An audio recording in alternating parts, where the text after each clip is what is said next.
Okay, welcome to the tutorial about similar matrices.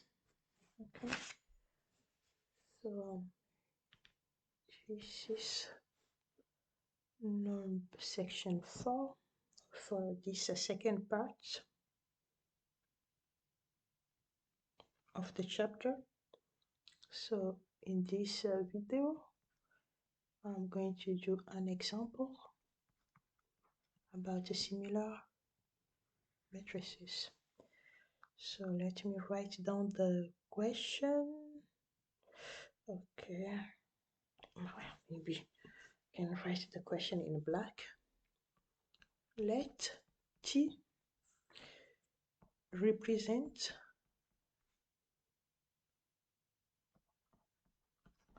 the transformation small t defined from C2 to C2, okay, complex space with respect to, okay, maybe I can split the screen into two.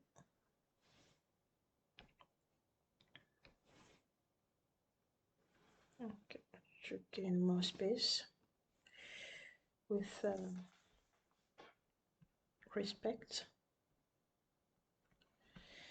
to the basis B, okay, such that we have a T. Okay, the matrix representation of the transformation is 1, 2, minus 1, and 1. The basis B is equal to 1, 0, 1, 1.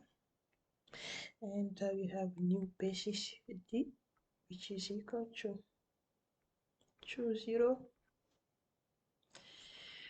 0, minus 2. Okay, so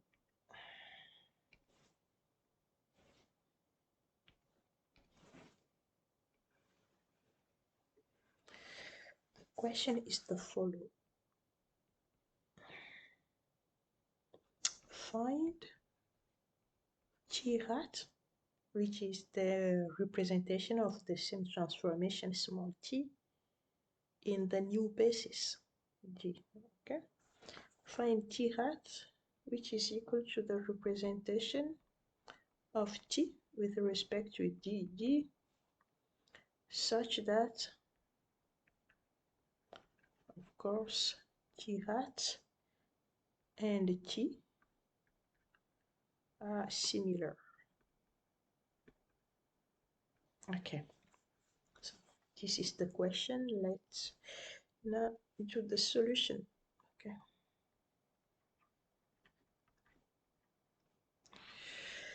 so first of all, let's us draw our diagram of matrix representation. Okay, matrix similarity. So we have here, we say that small t is defined from C2 to C2 with respect to same basis BB. Okay, so the representation is big T, and we want the representation still from C2 to C2 with respect to the new basis D. Okay, so we still have our identity maps. I'm sure you remember how to do matrix representation. So we have done plenty of them in chapter 3. So in these questions, I'm going to fly through them, okay? If you don't recall, you can check our chapter 3 or our previous chapters. So to be able to find the T hat, we will go through the following steps, okay? So maybe let me be a little bit fancy here. Step 1, let's do step 1.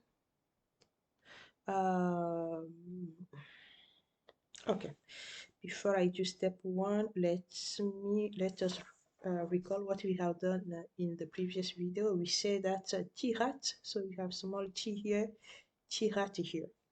So to be able to get a t hat in the to be able to get the transformation of small t in the new basis, what do we have to do? Sorry, we have to go up, across, okay, and then down.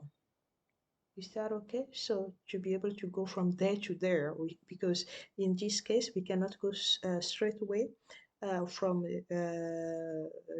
left to right, because we don't have actually the transformation.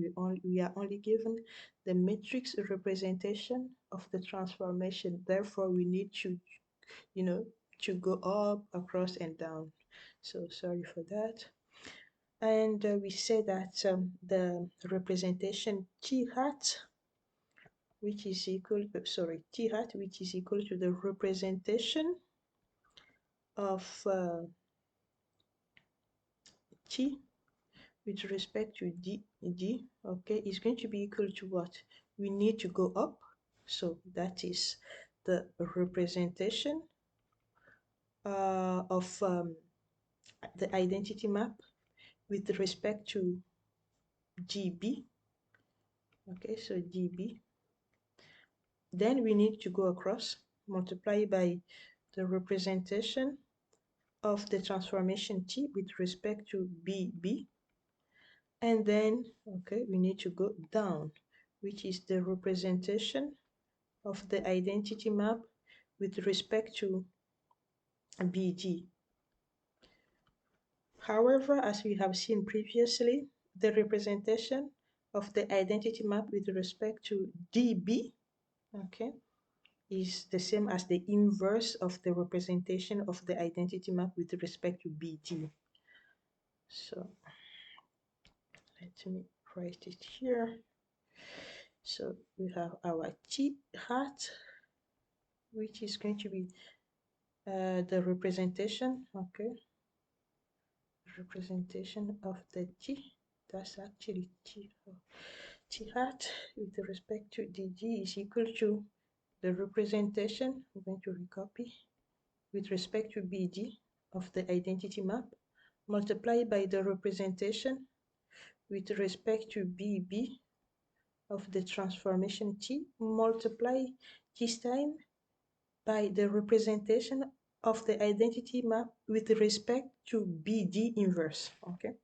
So we have the representation of the identity map with respect to bd inverse. As you can see here, we are going from b to d. D to b here is the inverse of going from b to d, because we still have the same map, okay? So that means, as we have seen in the previous video, we have t hat equals to the representation of the identity map with respect to bd is going to be called the p, and the representation of a small t with respect to bb is big T, and representation of the identity map with respect to bd is p inverse. Okay, so to be able to find p, a t hat, sorry, we need to find p and p inverse. So now let's go. To be able to do such questions, okay, we have to follow the following steps. So step one, we need to find p. Finding p, which is equal to the representation of the identity map with respect to bd. Okay, so that's going to be our first step. So how do we do that? From chapter 3. Okay, so the basis b, the element of the basis b are 1, 0, and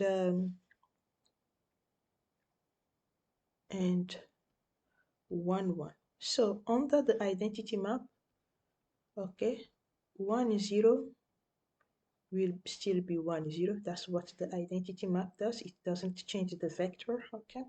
And the second vector of the basis B, 1, 1, under the identity map is sent to 1, 1. So that's the first thing. The second thing is to find the representation of the images. So here in the new basis D, okay?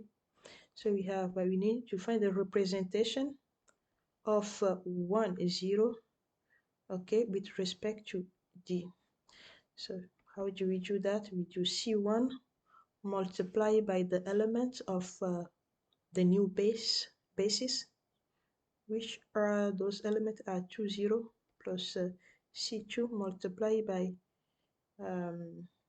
0 minus 2 equals to 0, 0. So we have 2 times C1 equals to 0 and minus 2 times C2 equals to 0. So that means C1 equals to 0 and C2 equals to 0. Okay, so okay, 1 second. So that means the representation P is equal to 0, 0.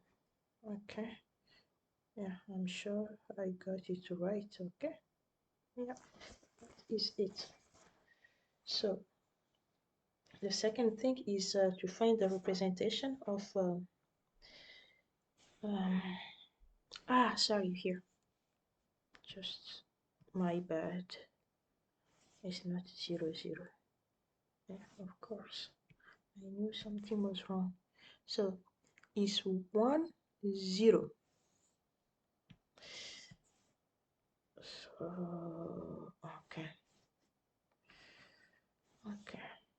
So what we do here, how to find the representation, is we take the new linear combination of the vectors in the new basis, and we let that linear combination equals to, the vector 1, 0.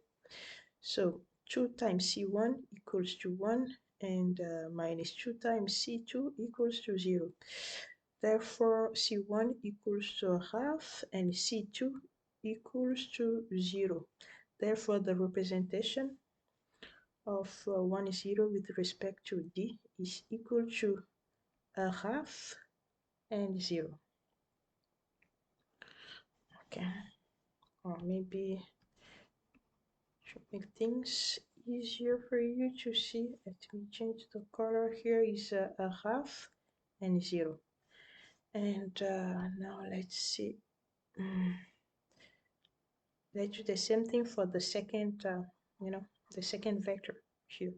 So representation of 1, 1 with respect to D is, okay, still have C1, 2, 0 plus C2, 0 minus 2 equals to 1, 1. So we have 2 times C1 equals to 1.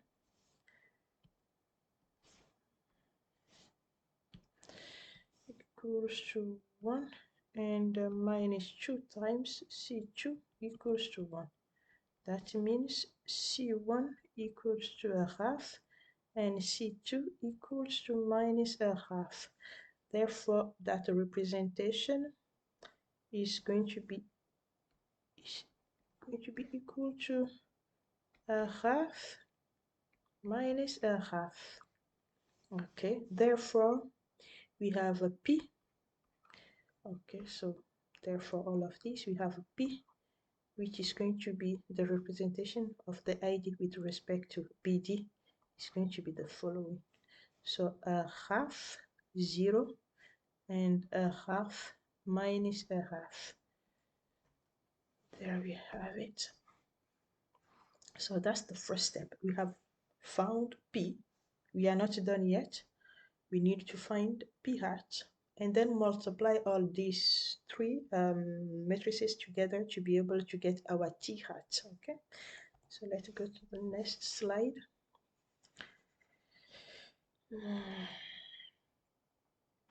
So step two.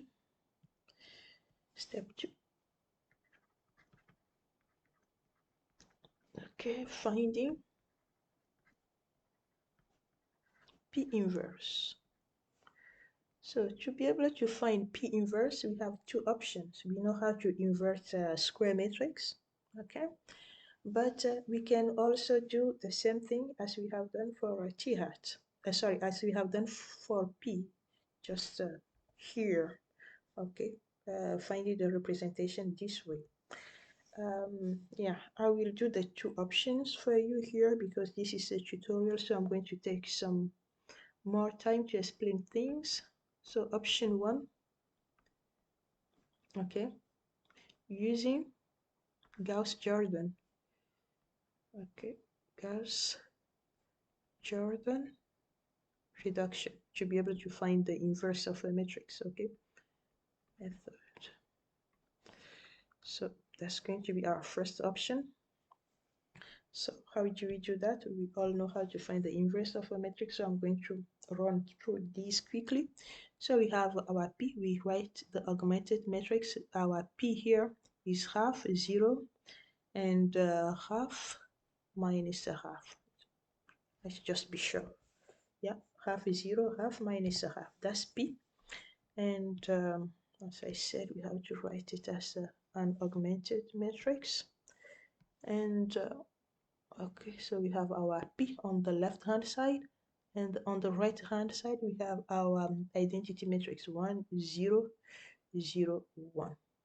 Okay, so what we need to do is first thing is to multiply um, the first row and the second row, the first row by 2, the second row by -2 to be able to have 1, 1 on the diagonal. Okay, so 2 times row 1 is going to be equal to 1, 1, okay, 2, 0, and minus 2 times row 2 is going to be equal to 0 and 1, 0 minus 2. Okay, and then what do we do next is yeah, let me do it here. We have to use a row 2 to be able to turn this into 0. Okay, so let me say I'm going to do minus row 2 plus row 1. I'm sure you know how to do all these reductions. Okay, so I'm going to run through them quickly. So minus 2 minus row 2 plus row 1. So here we have 1 is 0. So minus 1 plus 1 is going to be 0. Okay, so minus row 1, 0, 2.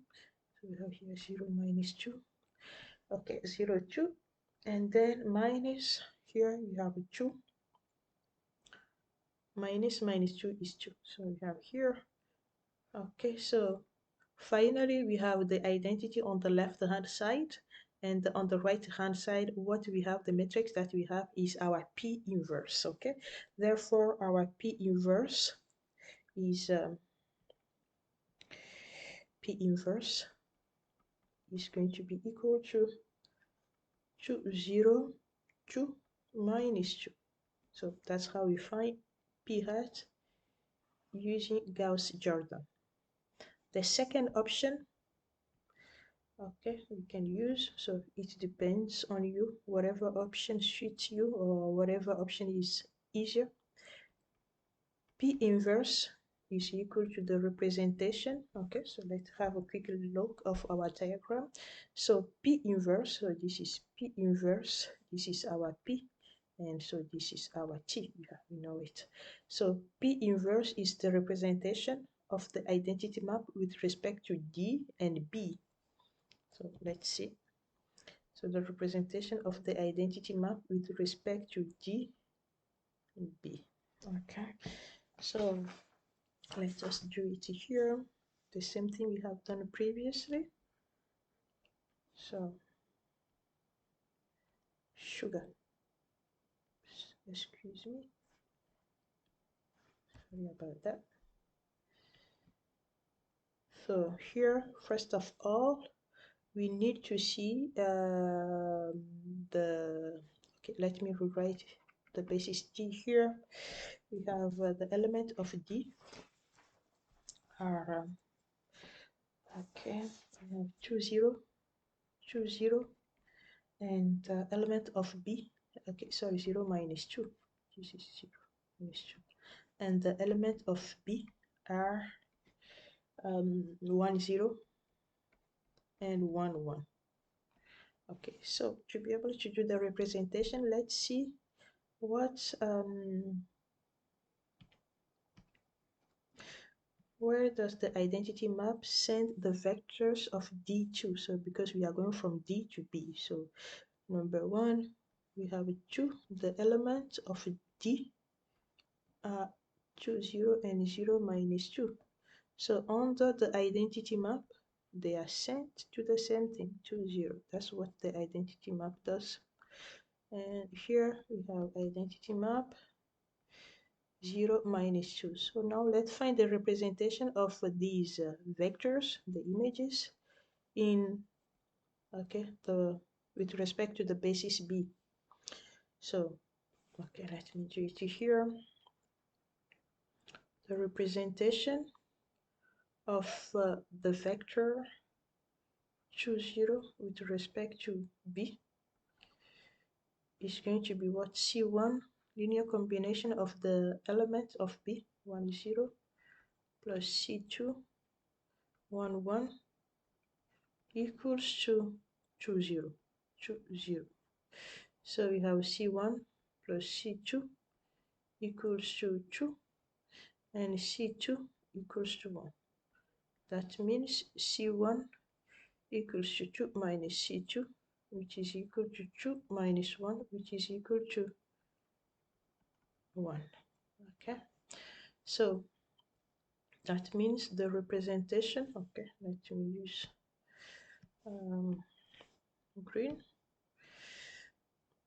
So a representation with respect to B of I can just show it the same thing as I have done for P. So here I can just write it here. So we have C1 equals to 1 and C2 equals to 1. Okay, so that is the representation of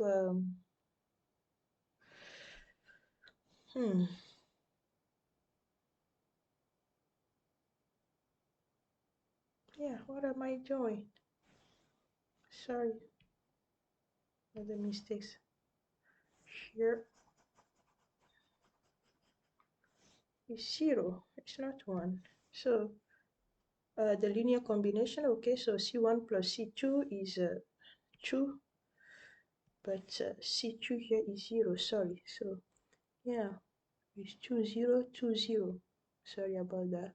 That means C1 equals to 0 minus C2, which is equal to minus C2. 2 minus 0. What's wrong with me today? Bear with me. So C1 equals to 2 minus C2, which is equal to C1 equals to 2 as well. So we have the representation of 2, 0 is going to be 2, 0. Yeah. Let me check once more. Plus C1 plus C2 is 2, C2 is 0. Yeah, okay, good, good. Now let's do the same thing for the second vector representation with respect to B of 0, 2, 0 minus 2. Okay, so we have a C1 1 0 plus C2 1 1 equals to, let me write it correct this time, 0 minus 2 C1 plus C2 equals to 0 and C2 equals to minus 2. I'm sure I got it right this time. Just to check it once more, that's good. That means C1 equals to 0 minus C2, which simply means C2 minus C2 is going to be equals to C1 equals to 2. So the representation for 0 minus 2 is equal to 2 minus 2. Therefore, the representation P inverse, which is equal to the representation of the identity map with respect to D, B, is equal to, okay, so just combine these two vectors, 2, 0, and 2 minus 2. As you can see, we have the same answer here and there. So we can use whatever option suits us the best, okay? So once we have found the P and P inverse, step number 3 is to find T hat this time. So step 3, finding T hat. So as we said, T hat is equal to P, T, P inverse. So that's going to be equal to, what did we get for P? We got a half 0, a half minus a half multiplied by T, which is 1 minus 1, 2 and 1, and multiplied by P inverse that we have just found, 2 0, 2 minus 2. Okay, so let's multiply these two first. Okay, so we still have a half 0 there, a half minus a half, and for these two, let's multiply them together. We have 1 multiplied by 2 is 2 minus 1 multiplied by 0 is going to be 0. So here 1 multiplied by 2 is 2 plus minus 1 multiplied by minus 2, so we have 4. And here as well, 2 multiplied by 2 is 4, 1 multiplied by 0 is 0, so we have 4 here. And 2 multiplied by 2 is 4 minus 2, okay, is going to be 2. And here we have, here 1 plus 2 is equal to 3. We know how to multiply two matrices together, so I'm going to fly through them. And then here I have half multiplied by 4, 2 is also equal to 3. And then here we have minus 2, and here we have minus 1. This is our T hat. Okay, maybe let me write it in green. So T hat equals to 3 minus 2, 3 minus 1. That's our final answer. So this is going to be the end of this video. We are nearly there. So here, as you can see, the question says to find the T hat. And as we have seen, okay, that the T hat, such that T and T hat are similar. So as we have seen, T hat and T are similar means that we can find P such that the T hat equals to P times T times P inverse. Okay, so how do we solve such questions? Step 1, we find P. Step 2, we find P hat either by Gauss-Jordan or by doing the representation this way. Okay, and step number 3, we find T hat by multiplying the three matrices. So I think that's going to be the end of this tutorial, and see you in the next video. Thanks.